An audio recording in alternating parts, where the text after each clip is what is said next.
my way around this house, starting from the back living room. When I first checked the floor height, I found it was a bit uneven, just like I expected. I'm starting with the dismantling. These are some old sliding door frames. They're not colored like the newer ones, just plain old silver, which was common back in the day. 50年持った方やで、アルミ腐食しとるやろ。これがもし海辺やったらもうこれもうボコー膨れて。そんだけ劣化するんですか？アルミが劣化っていうかボロボロになってます。Back then, doors and windows weren't made to fit the frame precisely, so when you slide them, they rattle all over the place. Even a little wind makes them shake like crazy.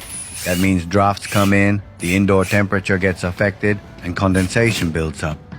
Well, it's been 50 years, so I'm pulling all this out and replacing it with something new.